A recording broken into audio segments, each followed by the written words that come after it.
It's Red Eye Radio. Gary McNamara and Eric Harley talk about everything from politics to social issues and news of the day.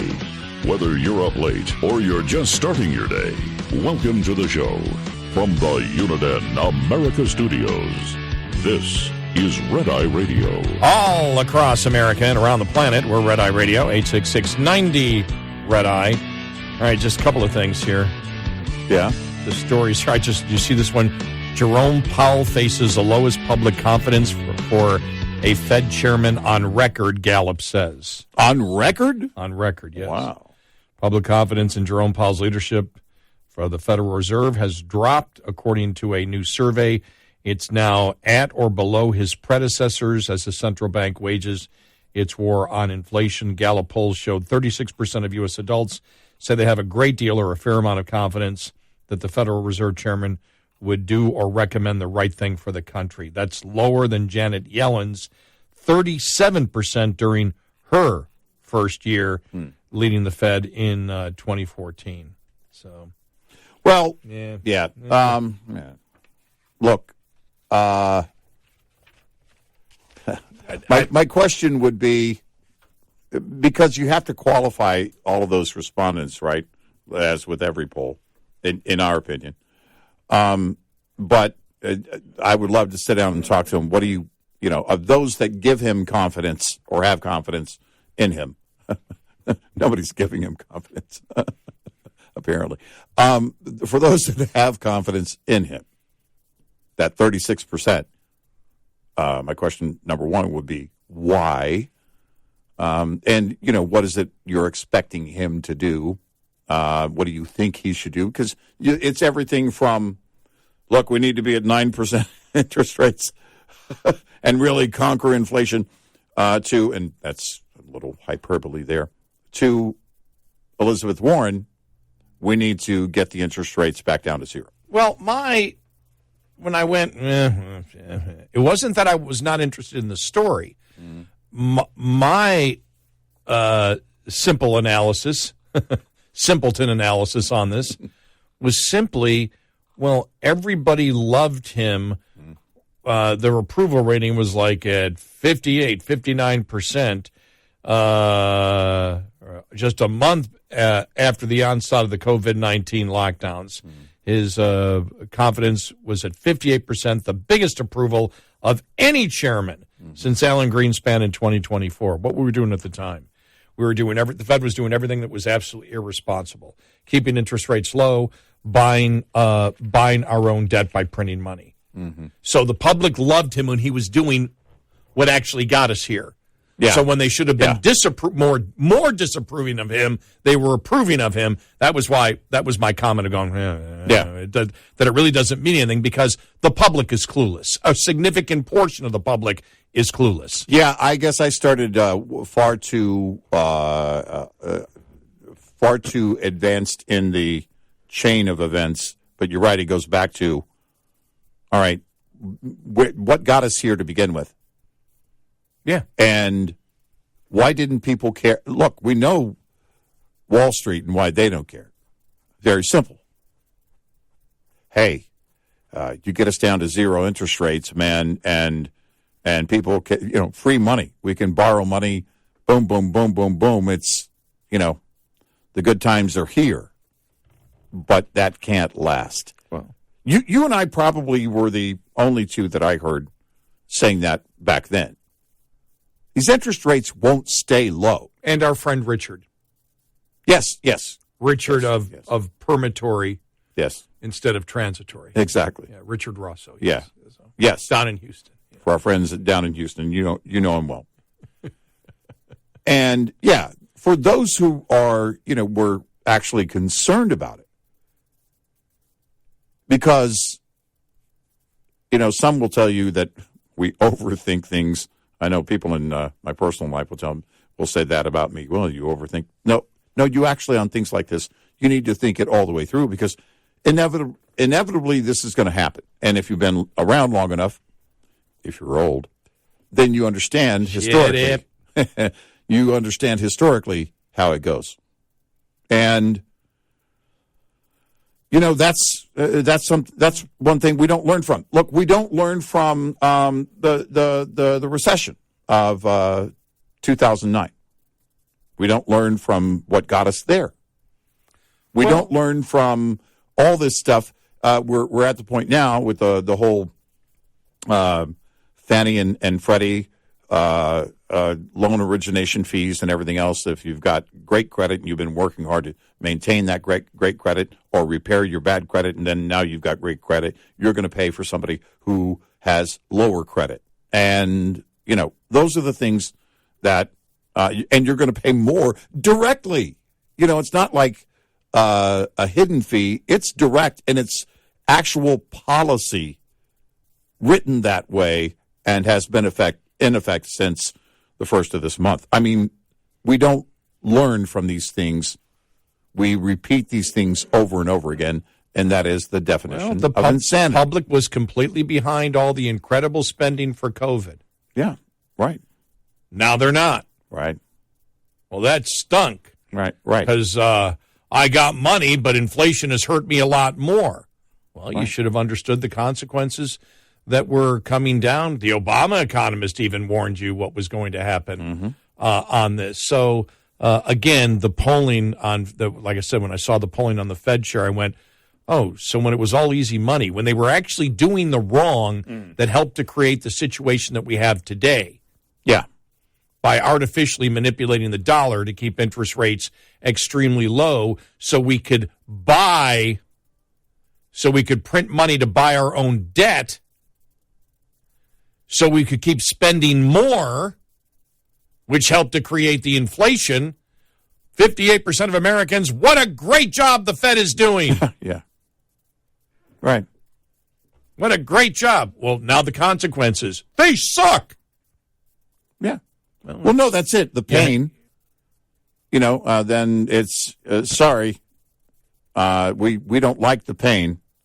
We're not happy with, the fact of the matter is that the Fed, regardless of who the chair is, has a long history of this type of manipulation, and it was never going to play out well. And since we're talking about the Fed, you have the numbers of what they project inflation to be here for the... Yeah, in fact, those numbers coming out, this is the April inflation numbers, those come out later this morning. Not that I was too lazy to look, but I just knew you had them up on I have them right your here. window a little while ago. I do. Mm-hmm.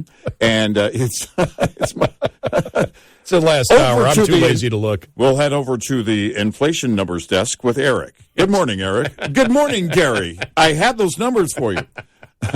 So those numbers will come out later this morning. 8:30 Eastern is when they're set to come out in a little over 3 hours. So for April, the CPI, the Consumer Price Index, month over month, 0.1, which is exactly where it was month over month in March.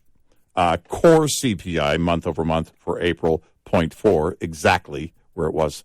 These are the median forecast numbers. They could be different, but this is what the market believes when you put all those numbers together from the forecasters. Exactly where that was as well the previous month. CPI year over year, 5%, and CPI, core CPI year over year, 5.5. That one is the only one on the list of median forecasts that is slightly different than the previous month. The previous month was 5.6, but that's still pretty hot for core inflation if it comes in at 5.5%. We'll see where it does come in here again in a few hours, but those are the things that, again, for the average person, if you're not following these numbers, this is the stuff you already bought. You paid for this in April. Mm-hmm. You already know that, and we talked about, again, the cumulative effect of inflation when you look at year over year, and that inflation was on the rise and had been on the rise for quite some time, this time last year, in April of last year. So you add that inflation, that 5.5%, on top of that inflation year over year from last April. And this is where we look at the cost of goods and where we are. You see a number of things that come down. I think you and I had a conversation briefly on the air, but also off the air, about diesel prices coming down right now. The national average just over $4 a gallon. I think it's $4.04 a gallon is what I saw yesterday for the national average price of diesel. It's lower in some areas, but there is a demand drop that has been going on for quite a while. The trucking industry looking at that, as the trucking industry is the greatest consumer in terms of industry of diesel. And you see that, and that's why people point, again, to a recession. And those are some of those leading economic indicators of a recession. But we'll see those inflation numbers for April here in a few hours. I decided just to check the Atlanta Fed for the second quarter. What do you think they're showing? Oh, for GDP growth. GDP growth for the second quarter. Or was it 1.1 the first quarter or the first? Yeah, I forgot what it actually. was. Yeah, it was a little over 1%. I know that. Yeah, 2.7. They're at 2.7 now. Yeah. Well, because the thing I wish everybody could just see the look on your face. Like, okay, I've got a heck of a lot of questions. Yeah, and my first question is because they update their forecast. Their forecast now, GDP now forecast rather, is they'll update it when certain reports come out. And they'll say, okay. Right. And so there are wild swings along the way. There are wild swings. And I know what you're thinking is, what are they smoking? Well, right? That was one of your thoughts. What are they smoking while reading which reports? Yes. Right. What data are they looking at? And the thing is that I don't like that model simply because it really is like walking into a room. What do you think now? Okay, we're out. And then you come back 5 minutes later. Hey, what do you think? Oh, we're back on. No, we're in. And I think at times they take certain indicators in a vacuum. You know, where I mean, they're just looking. Yeah, I might argue that they take every one of those indicators in a vacuum because I don't know that they extrapolate that out. They just isolate it to. They really are in the bubble of today. Well, no, and we're not just being, again, this isn't. It's part of their model. Some might say, well, you guys are being partisan here because you don't want the GDP to go up.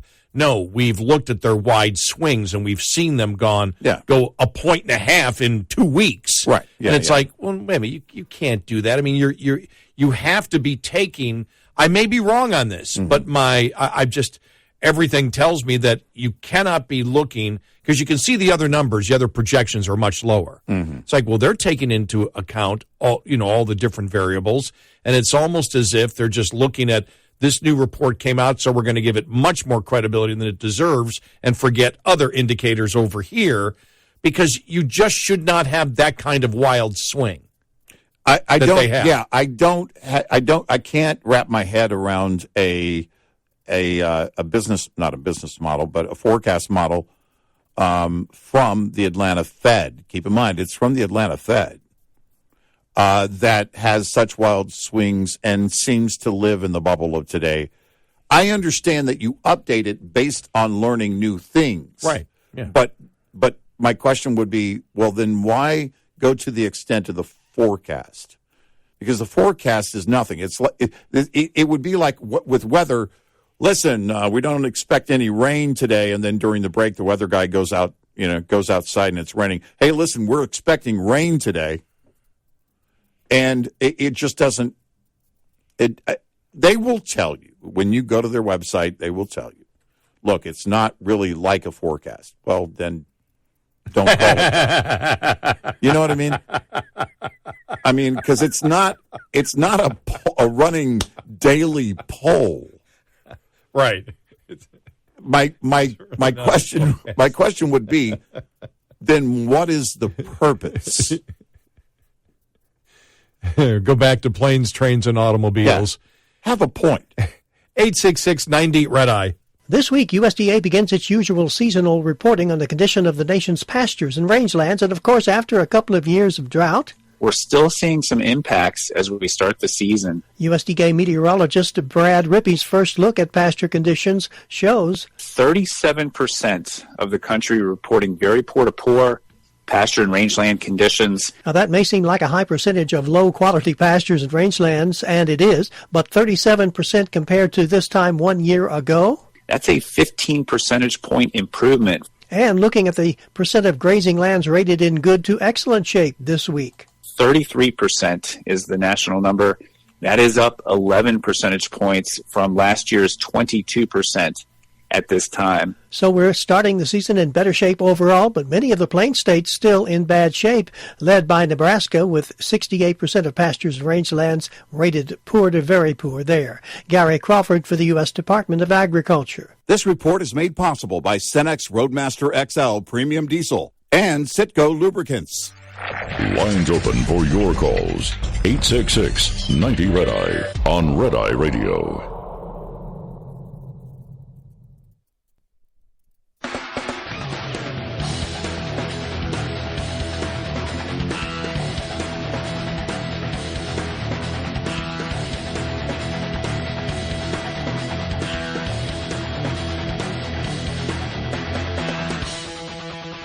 Red Eye Radio, I'm Gary McNamara. He's Eric Harley. So you have breaking news about an upcoming commencement speech?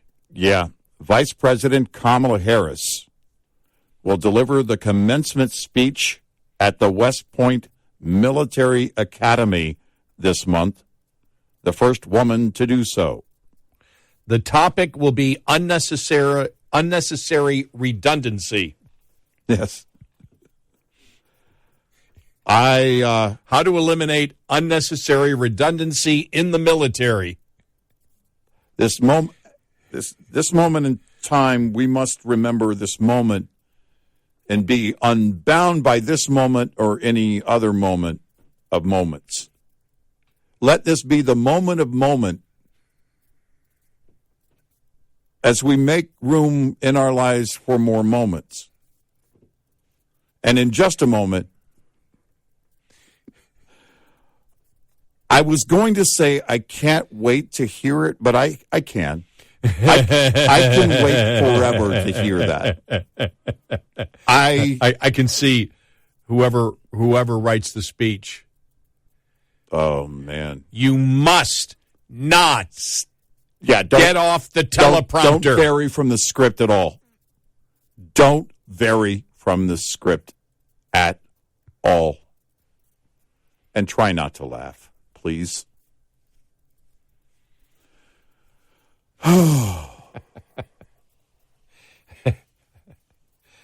Are they putting her in positions to automatically fail?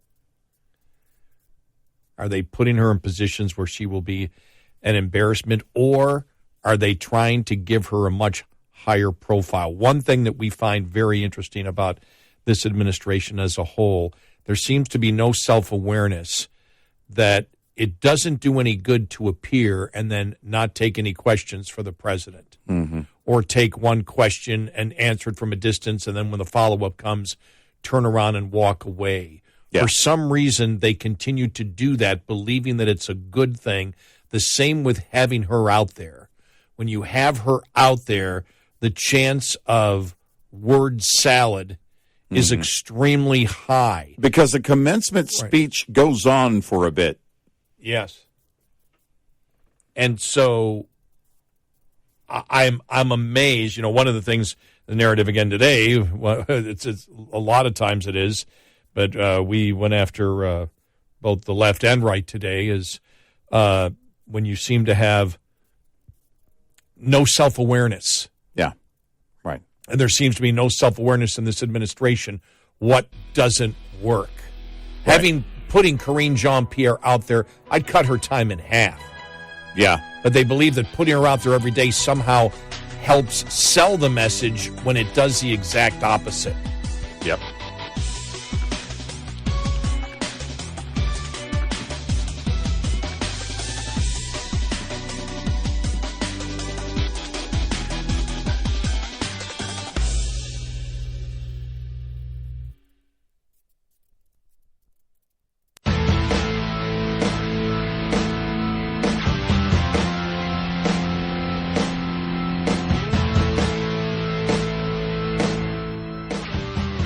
Emotional Basket Cases. Eric Harley and Gary McNamara on Red Eye Radio.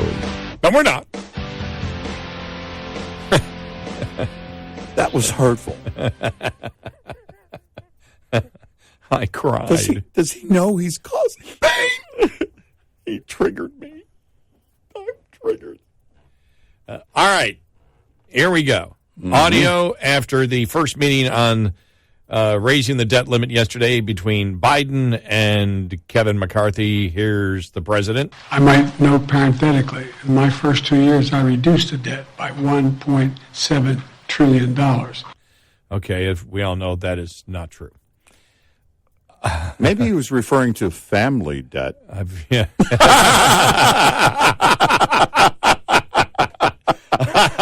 No, I think Hunter still owes the $2 million.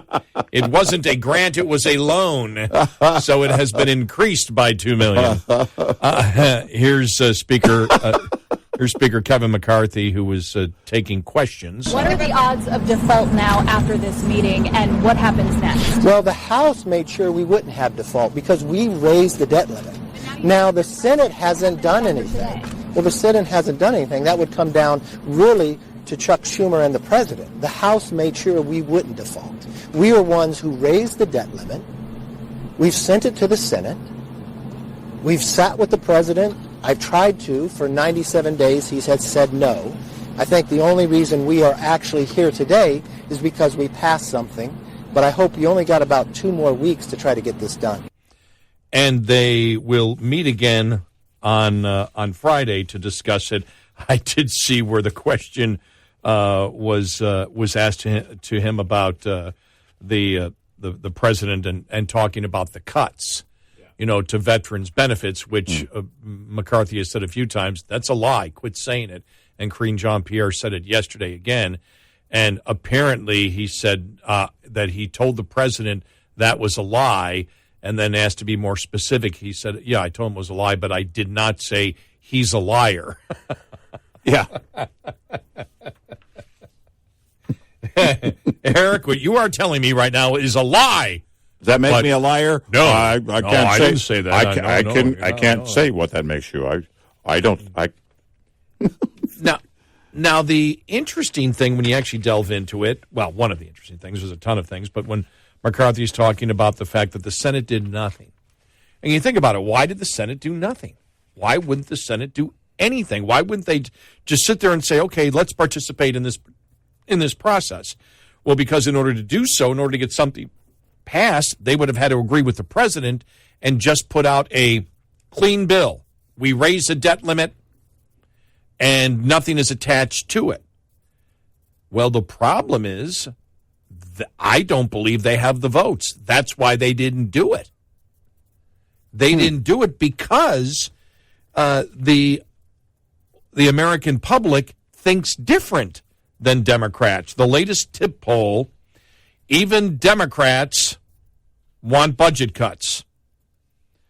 Here it is, the May online tip poll taken May 3rd through the 5th with a margin of error of 2.6 percentage points asked 1,480 adults across the country the following questions. At $3.1 trillion and rising, the U.S. government debt is close to its ceiling. The legal limit before all non-essential government functions must be shut down.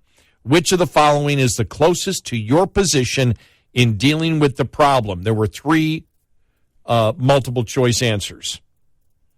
The first represents the president's basic negotiating position as of late April, and because they did this beginning of May, but it's also his position now. Congress should raise the debt ceiling with no controls on spending. That is both the Democrat leadership position and the president. The second response represents the negotiating position of House Speaker Kevin McCarthy and the Republican lawmakers. Congress should raise the debt ceiling by $1.5 trillion in exchange for $5 trillion in cuts over the next decade, as proposed by the House Speaker. End of quote. The third response, and I don't think they should have thrown this in here. I think they could have thrown it in as a question afterwards, but they did. Third response, if President Biden and Congress can't make a deal, Congress should do nothing and let non-essential parts of the government shut down. 46% agreed that the Kevin McCarthy plan was better. 28% said if the two sides can't agree, Congress should just let the non-essential parts of the government close until a deal is struck. Well, that 28% is extremely close to that 46%. Because if you believe that it should be the Biden approach, you don't think government should shut down at all. So you basically have over two-thirds of Americans who believe that Kevin McCarthy and his plan is the better plan, and if they don't agree, you shut down the government. And only 27% take Biden's take it or leave it plan. That's one of the reasons right now that you had Democrats saying over the last week and a half that the president should negotiate with Republicans. That's why they have come out. Now, another question that was asked. Here we go. They talked about taxes. Three questions that you can answer. The federal government spends too much and needs to make cuts. That was statement number one. Which one do you agree with more? Number two, the federal government doesn't spend enough and needs to spend more. Number three, the federal government spending is about the right amount. Number one, the federal government spends too much and needs to make cuts. 56% support. 17% said the federal government doesn't spend enough and needs to spend more. 12%, the federal government spending is about the right amount. That's why they're saying he needs to negotiate. On taxes, a clear majority thinks the government spends too much and wants spending cuts. The final question, this one about taxes, specifically we asked, do you support or oppose higher taxes to help pay more spending by the federal government? Once again, Americans, 59% oppose higher taxes. 20% say they oppose them somewhat. And you know what that means when 20% say that. Yeah. That means tax the rich, but not me. Right. So tax somebody and make it not affect me at all. Tax somebody else and make sure that it never affects me. Yeah. Wait a minute. Oh, let me get this right. 59% oppose higher taxes, with 20% saying they opposed them somewhat, and 39% saying that they oppose them strongly. Just 32% said they would support higher taxes, but the breakdown showed 14% said their support was strong, while a larger portion, 18%, said they support tax hikes only somewhat strongly. That 18% and that 20% are basically the same people. What they're saying is, don't tax me, tax the rich. Yeah. But 79% of Republicans say don't tax. 40% of Democrats don't tax. Independents, 60% don't tax.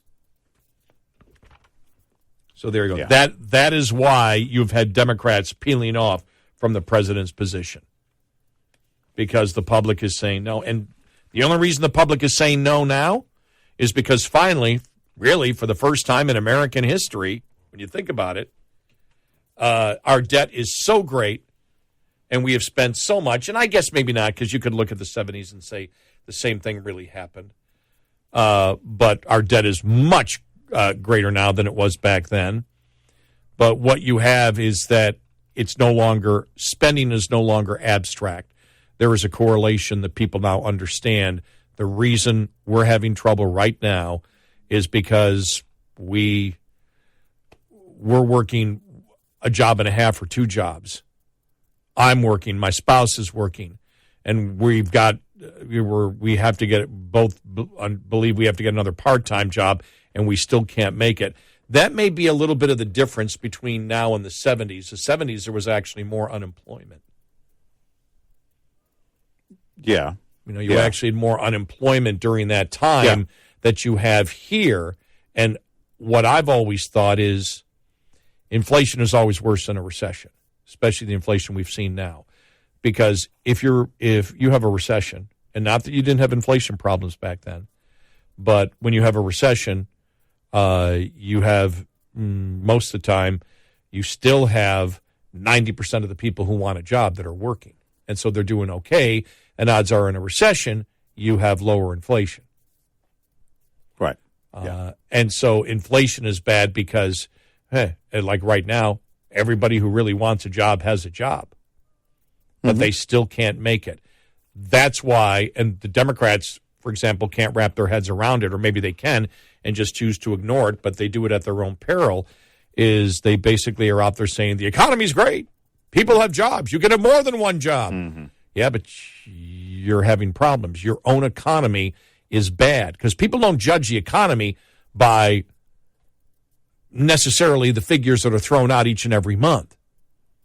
They judge it by the situation that they're in. Yep. And it doesn't matter if they're working if they're working one job and they're able to afford things much easier, the economy's great.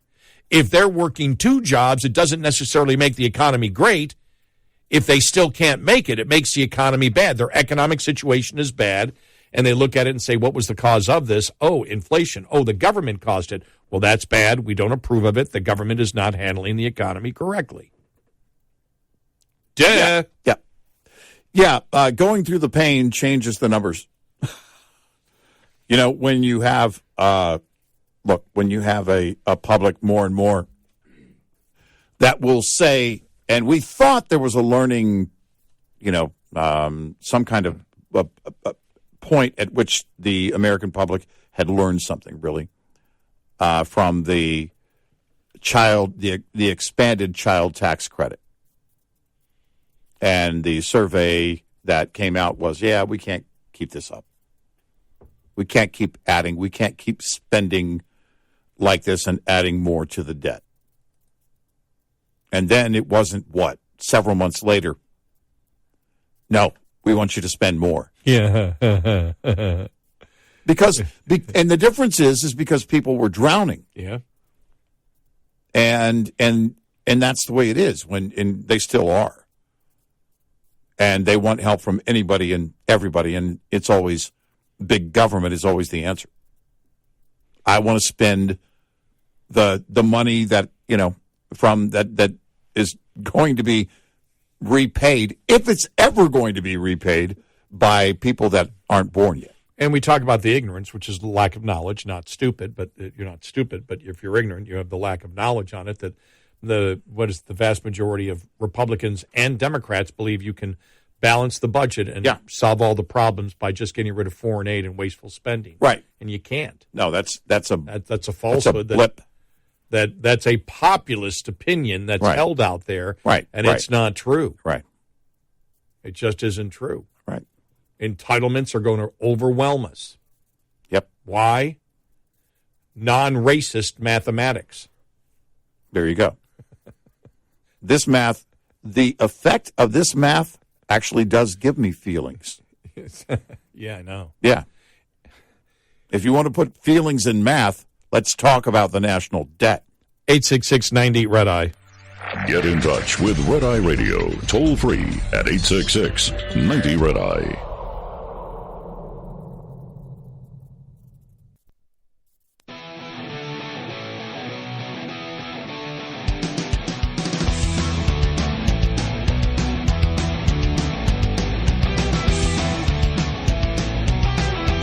It's Red Eye Radio. He's Eric Hurley, and I'm Gary McNamara. So I drive home, go to sleep, wake up. By the time I wake up, they're going to... The world could be on fire. Because Comer does the press conference at 9 a.m.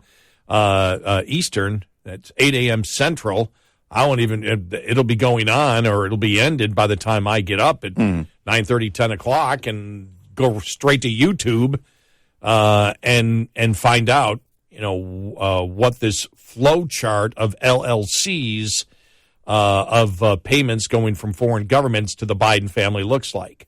And as we stated, and you can't overstate this, I'm just amazed. I remember Watergate, and once you got to the point in Watergate, there was a lot of excitement. People were paying attention. It seemed everybody was. Yeah. Everybody was. This here today possibly could be the beginning of the end of the Biden administration, and there's crickets from the left on it. Right. And everybody knows what might be coming, and it's still crickets. Yeah. Amazing. Well, the Thursday show is going to be wild. It won't be crickets.